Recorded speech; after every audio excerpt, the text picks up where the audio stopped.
Pag menor ng jeep, sunod-sunod ang putok.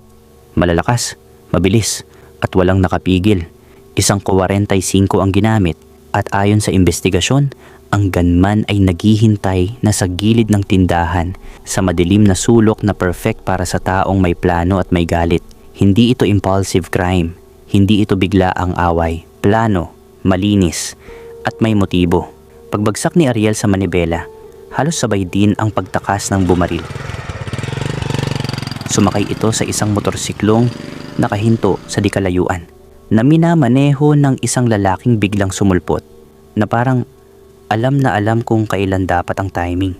Sumenyas lang ang gunman na parang eksenang pinagpraktisan at mabilis silang nawala sa kanto. Si Ariel Orpiano, isang simpleng jeepney driver sa Bayambang Pangasinan, ay palaging may hinahawakan na isang maliit na pangarap tuwing sasapit ang Pasko. Makauwi ng ligtas sa pamilya niya, lalo na tuwing kaarawan niya, Disyembre 24, mismong bisperas ng Pasko. Taon-taon, iyon ang pinakamasayang araw para sa kanya.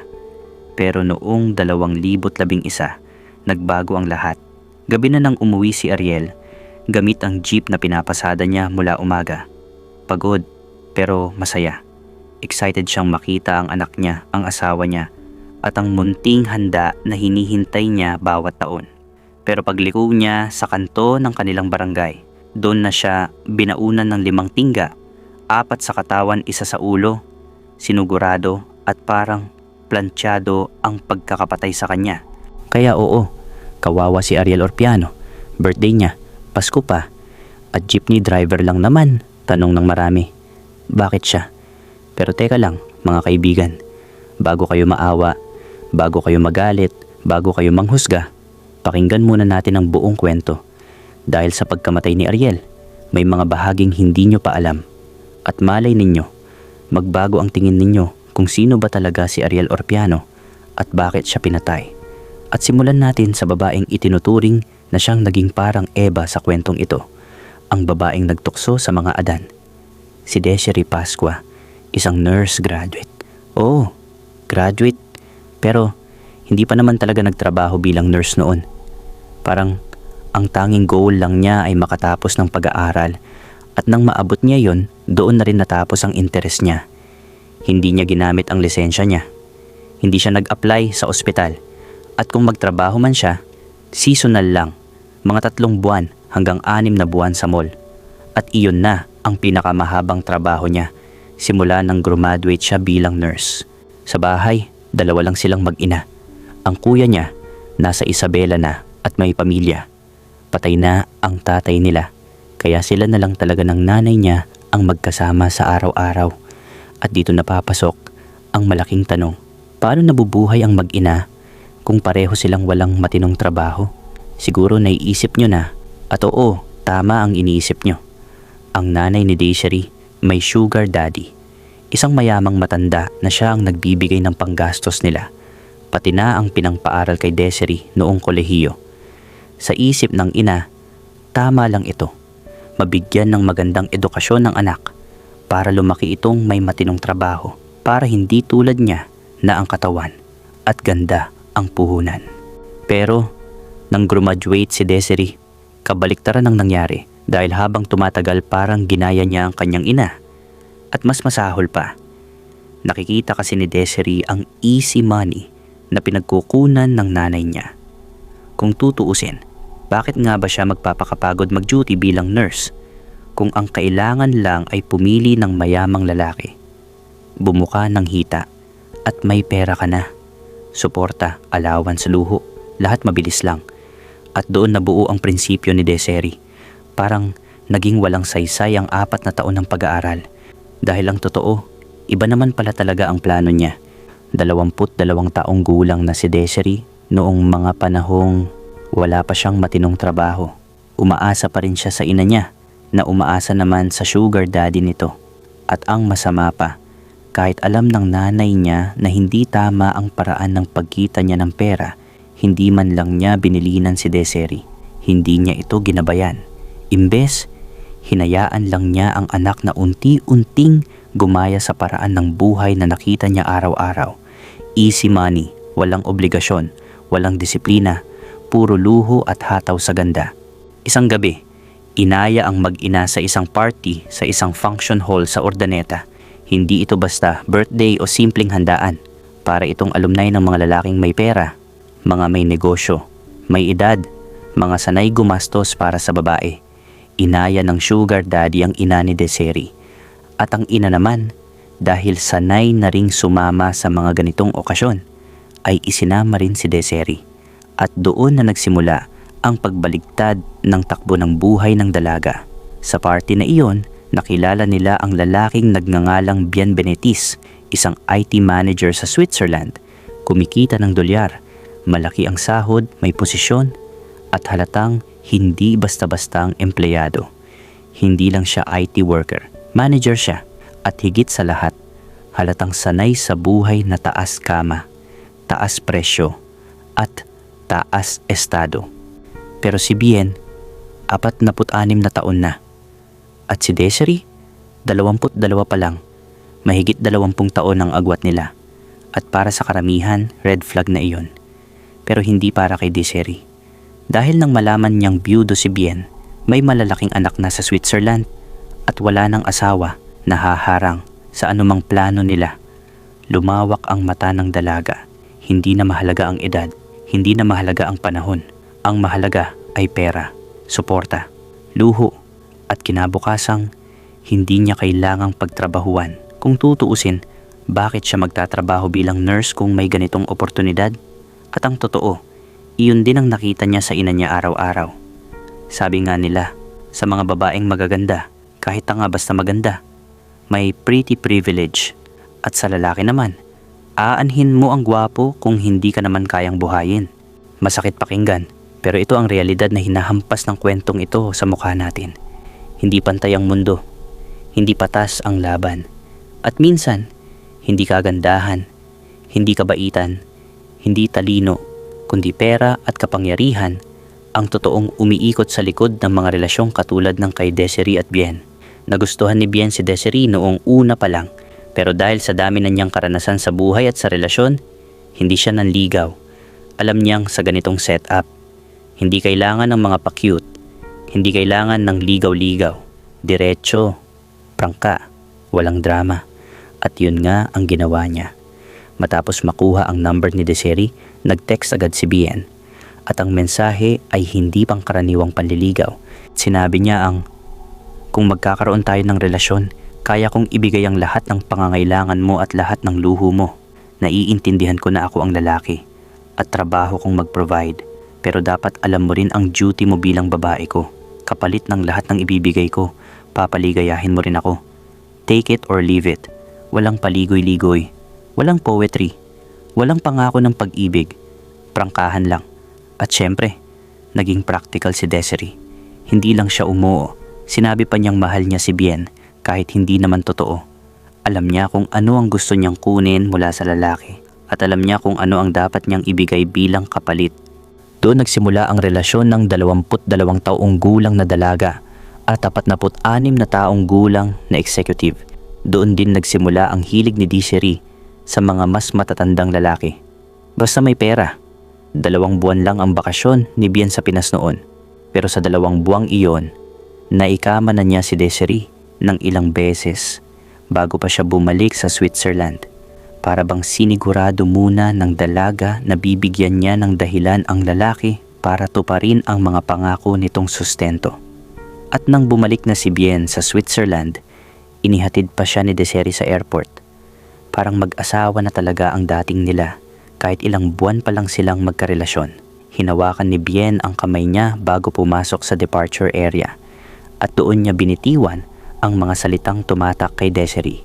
Mahal kita, aalagaan kita, maghintay ka lang at kukunin kita sa Switzerland. Pero isang bagay lang ang ipangako mo. Huwag mo akong lolokohin dahil iba ako magalit. Pero ang problema, ang narinig lang ni Desiree ay ang pangakong dadalhin siya sa Switzerland. Hindi na tumama sa pandinig niya ang pinakaimportanteng bahagi, ang huwag na huwag niyang lolokohin si Bien. Lumipad si Bien pabalik ng ibang bansa na puno ng tiwala. Si Desiree naman ay umuwi na nakangiti, hindi dahil sa pagmamahal, kundi dahil sa pangarap na umaangat ang buhay niya nang hindi dumadaan sa hirap. Pagkalipas ng ilang linggo, maayos ang naging long distance relationship nila. Tulad ng pangako ni Bien, sustentado si Desiree. Panggastos, luho, pati buwan ng allowance. Parang pensyonado pero hindi naman pinagtrabahuhan. Mas gumaan pa ang buhay nilang mag-ina dahil dalawa na ang pinanggagalingan ng pera. Ang sugar daddy ng nanay niya at ang ipinapadala ng nobyo niyang IT manager mula Switzerland. Isang araw sa tawag nila, sinabi ni Bien na dahil nursing graduate si Desiree, mas mapapadali ang pagpunta nito sa Switzerland kung kukuha siya ng caregiving NC2. May hiring daw para sa health assistance at kaya siyang tulungan ni Bien diretso sa employer. Kitang-kita sa boses ni Bien na gusto niya talagang iahon si Desiree sa buhay na puro asa at luho. Gusto niya itong isama sa Switzerland. Gusto niya itong mabigyan ng totoong direksyon. Pumayag naman si Desiree, pero hindi dahil gusto niyang magtrabaho. Hindi dahil gusto niyang maging caregiver, kundi dahil naboboring na siya sa bahay at baka mas mapabilis ang pag-alis niya papunta ng Switzerland. Kaya nag-enroll siya sa caregiving course na tatagal ng 6 hanggang 8 buwan, sapat para makuha niya ang NC2 pagkatapos ng assessment. At doon nagsimula ang pag-ikot ng kapalaran niya dahil sa loob ng 6 na buwang training. Dito papasok sa buhay ni Desiree ang lalaking hindi niya dapat pinapasok.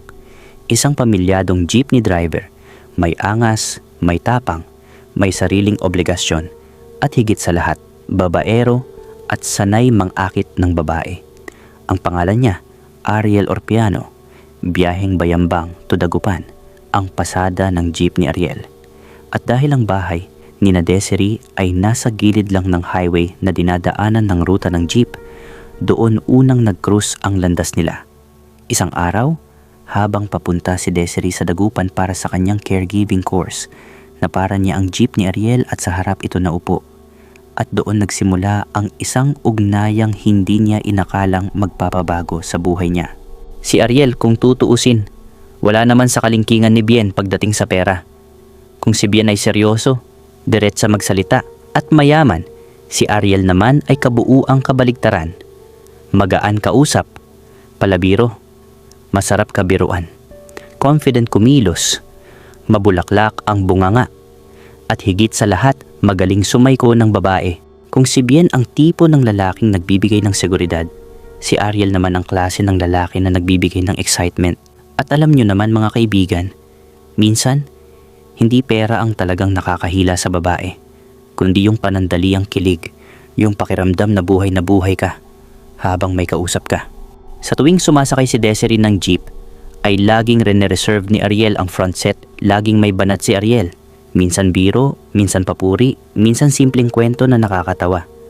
At dahil maganda si Desiree, natural sa mga kagaya ni Ariel ang sumuyo sa ganoong klase ng babae. Hindi man intentional noong una, pero habang tumatagal, nagkakaroon na sila ng chemistry. Sa una, simpleng sakay lang, pero nang tumagal, nakasanayan na ni Ariel na ihatid sundo si Desiree. At sa karisma ni Ariel, hindi nagtagal, nagkaroon sila ng relasyon. Ito ang masakit na bahagi. Habang nasa Switzerland si Bien at tumatawag gabi-gabi para kumustahin ang kasintahan, hindi sinasagot ni Desiree ang phone. Ang hindi alam ni Bien, habang nagri-ring ang cellphone din niya, nasa kama na si Desiree at Ariel, naglalampungan, naghahalikan. At minsan, habang si Bien ay nag-aalala sa malayong bansa, binabayo na si Desiree ng jeepney driver na halos wala ngang pera. At eto ang mas matindi pa. May mga araw na nauubusan ng pera si Ariel. O kaya naman ay kapos sa panggastos sa pamilya niya.